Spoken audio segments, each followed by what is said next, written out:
morning. On this beautiful February morning, February 11th, Thursday morning. Barbara Richardson, good to see you this morning. Jan Akins, welcome. Janice Favre, good morning, welcome.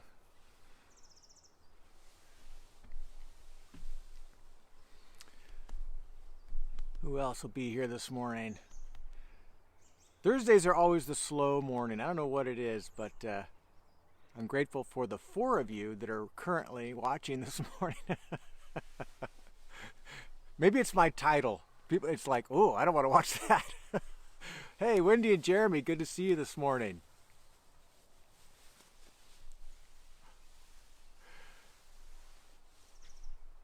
Dana Kreshak, welcome. Michael and Kim, good to see you this morning. Jim and Kathy, Lori Agassi. Good morning, everybody. Welcome on this Thursday morning. Tyler Fine, good morning. Good to see you this morning. Debbie King, good morning. So, hey, Sally, good morning. Good to see you. I was trying to figure out a title for this morning's devotion, and I was trying to, each time I try to figure out a title, it's something to draw someone's attention, to draw some interest, right? So I always figure, how do I say it, that accurately reflects what I want to say, but is also kind of like piques someone's interest, So the value of old age. Is that what I wrote on there? I can't remember now because I had so many titles rolling around in my head. I wanted to say something like, I like old people. or the value or the value of getting old, or something like value of old people. Something that, in our society, getting old is not looked on favorably.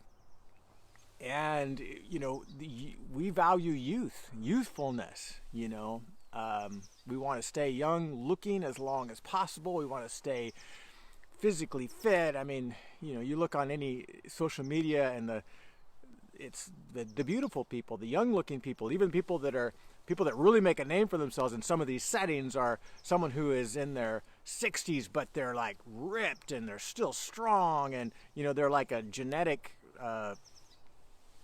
anomaly. And actors, few of them age well. They have their prime, and they're just not as marketable after a certain age, right? That's the culture we live in. And I just think that there is such an injustice to that, and I think the Bible really helps us to see the value of, as we get into our second half of life, and the kinds of things that we really should be paying attention to, and what bring tremendous value to any society. And the ancient Near East, and particularly the first century, they didn't think of things, the new things and the young things, as valuable as we do in our current culture. Ancient Near East, it was the longer something's been around, the more it can be trusted. The older someone is, the more you ought to listen to them. It's not the young innovators, whatever. It's the old, tried and tested and true people and institutions that were of greater value in the ancient Near East. And so this is the message I think we can really, really benefit from, because we lose it in our culture. And so Psalm 71 is what brought this to my attention this morning. And it's something actually I've thought about a ton. I'm reading a book called, I think I've mentioned it before, called Falling Upward. And I don't know that I recommend that book. I think the idea is really good. And I'm really valuing it. But Richard Rohr, who's the author, he kind of gets off on these theology. I don't agree with his theology, how he views God sometimes. But I think there are some things that he says that are super helpful at the same time. So if you ever read Richard Rohr, you got to read it with a biblical filter, and you can filter out the things that just don't align with historic biblical Christianity, because he's kind of out there on the fringe. But he also says things that are that really resonate with my heart with regard to our human development and becoming mature and some of the really good things that I think he says. But it's caused me a lot to think about this, and so as I was reading Psalm 71 this morning, this is David's testimony about getting old. He talks about his youth, and initially.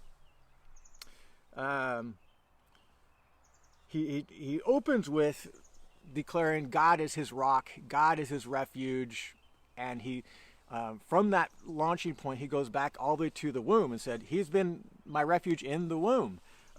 He says, verse 5, for you, O Lord, are my hope, my trust, O Lord, from my youth. Upon you I have leaned from my birth. You are he who took me from my mother's womb. And so even as an infant, I was leaning on you, God. He recognized, just like all infants who wouldn't recognize when they're an infant, that their life is dependent. They're not independent beings, and he's attributing the success of his own birth. The fact that I came into this world is all attributed to you. I was dependent on you, even at my birth. And then he talks about his youthfulness. Here's a phrase I want to spend a couple minutes on in verse 7. He says, I have been, this is talking about his young years, I have been as a portent to many. I didn't know what on earth he was talking about when I read that, because portent is not in my vocabulary. So I looked that up in the dictionary, and a portent is a kind of a wonderkin, something that people marvel at. So you think about David's life, and particularly in his youth, you could see how people would think that he was kind of a wonder boy. I mean, as a shepherd, he is killing a lion, killing a bear, protecting his sheep. God anoints him. He goes into the camp of Israel when they're standing opposite of the Philistines, and Goliath is there, and David's the only one to stand up to Goliath, and he takes him down with a slingshot. When he comes into the service of Saul, and he is leading his his group of strongmen, of valiant warriors, his successes on the battlefield were renowned. People would sing songs about David, and they would compare him to Saul, the king, and say, Saul's killed his thousands, but David his 10,000s. I mean, David's success in the battlefield was renowned. Everybody talked about it. Arguably, he's the greatest king of Israel. I mean, he's the one that God said, you are a man after my own heart. He's the one whom God made a divine promise that now that David's on the throne, the only one who is eligible to be on the throne is one who is from David's household. In fact, Messiah himself will come from David. And so, you look at David's life and yep, he's a wonder. He's a wonderkin. He's been blessed. I'm seeing, Jan Akins, you're saying that your translation says it's instead of a portent, it's an ominous sign. And that's the other side of the translation, is that it's like a sign of something bad is coming, or a wonder or a positive thing. It's positive or negative. I look at the context and it's got to be the positive end of that word. And so I've been a portent to many. I've been a wonder to many. Look at all the things but here's where he goes with it. he says, I've been important to many, but you are my strong refuge. He says, I've been dependent on God from my birth. All the successes that I've ever enjoyed, it's been because of God. God has been my refuge. God has been my focus. God has been the one through whom he's been my rock, my refuge, the strength. Whatever is good, it's really from God. I can't take credit for myself. And I'm going to skip ahead because he's talking about getting old. So this is a psalm that David has written in his old age. He says, verse 17, O God, from my youth you have taught me, and I still proclaim your wondrous deeds. So even to old age and gray hairs, O God, do not forsake me. So God's done all these wonderful things, but now David's kind of considering his old age and saying, are my glory days all in the past? Is my time over? And everybody who gets into their second half of life, even as young as midlife crisis, it can happen. We start saying, what is the value of my existence? And as our age progresses, we ask these questions. Where's my value? My career, the highlights of my life, when I was young and I was doing athletic things and I was whatever, those are my glory days. I have my career, which I've established. I've worked hard. I do all the things. But, I'm coming to retirement, and that which I have really vested my value in, the things like the business I've built from the beginning, that's all kind of in the past now. And so where does my value come from? And we begin to ask these questions. Where do I go from here? And we see also there's a sense in which, as we transition into these later years of life, where the younger generations they're doing their glory days, they're establishing their careers and so on. And people around us are no longer seeking us like they used to.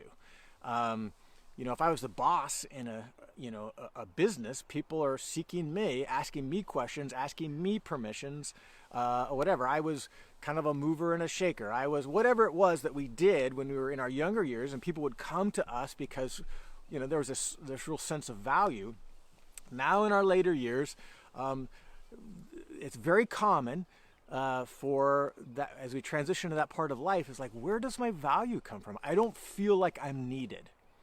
I don't feel like I'm contributing the way I used to. And it's very common to feel very unsettled during this time. And I think this is where I'm kind of projecting that on David. I'm not sure that's what exactly he's feeling, but it feels like he could be saying stuff like that. He says, even in my old age, gray hairs, O God, do not forsake me.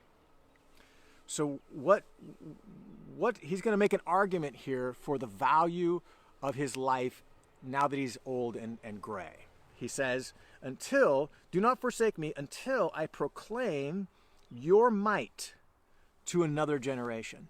I see my role. I'm going to pass along everything that I've learned, everything I've experienced, my relationship with God all these years, the strength that I have derived from him, the wisdom from him, that he is his might, his glory, his mighty deeds. I want to continue to proclaim those to the next generation. I want to proclaim your power to all those to come. Your righteousness, O God, reaches the high heavens. You have done great things, O God. Who is like you? That's the message he wants to pass to the next generations. And his life experience. Look at verse 20. You who have made me see many troubles and calamities will revive me again. So he has all these life experiences that God's allowed him to experience, and the highs and the lows, and he's continued to trust in him. I want to pass that to the next generation. And he sees his value in that. Says, God, you're going to revive me again. You're going to raise me up again. You will increase my greatness and comfort me again. And I'm going to read one more part of that psalm, but I'm just going to pause here.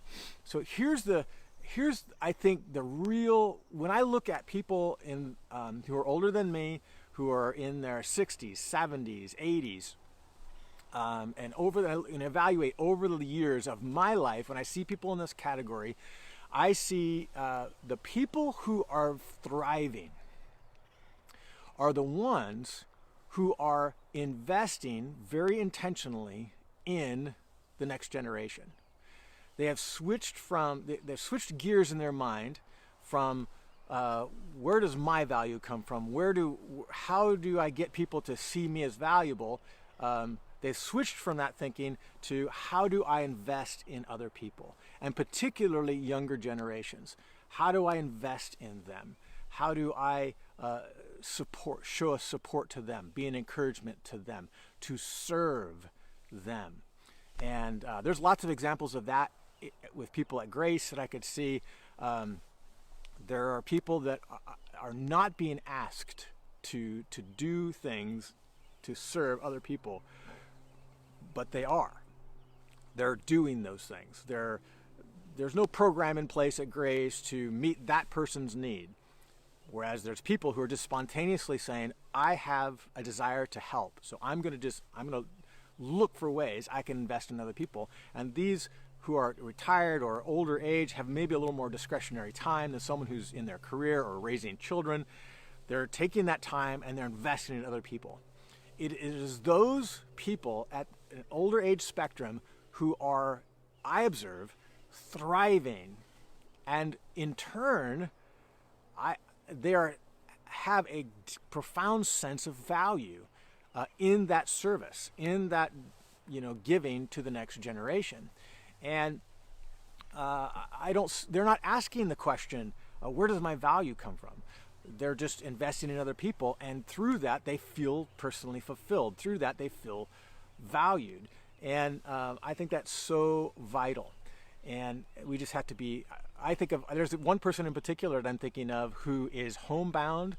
Their health does not allow them to even leave their house right now, but they have decided to take on the responsibility of. They've asked for like stacks of cards, and they just write people. They write letters of encouragement. They pray for people, and so on. And this person I know desperately wants to understand a sense of where do my value come from? I want to contribute. And this is how this person contributes. And so I love that, investing in the next generation. This is where David sees his value. And here's the second thing I want to close with. This is how he ends the psalm. Verse 22. I will also praise you with the harp, for your faithfulness, O my God. I will sing praises to you with the lyre, O Holy One of Israel. My lips will shout for joy when I sing praises to you, my soul also, which you have redeemed. And I love this. Here's David. We always knew David as a young person playing the harp and singing songs. But here he is as an old gray-haired guy, and he's still playing the harp. I hope that when I'm long since outlived my days of being a worship leader, using my voice and my musical skills to be a person who leads people in worship, that I'm still doing it just for myself. My voice is going to be old and crackly. My hands aren't probably going to work the way they do now, but I'm still going to strum that guitar, and I'm still going to use my voice to praise God. What that speaks to me about David is that he's still in the fight.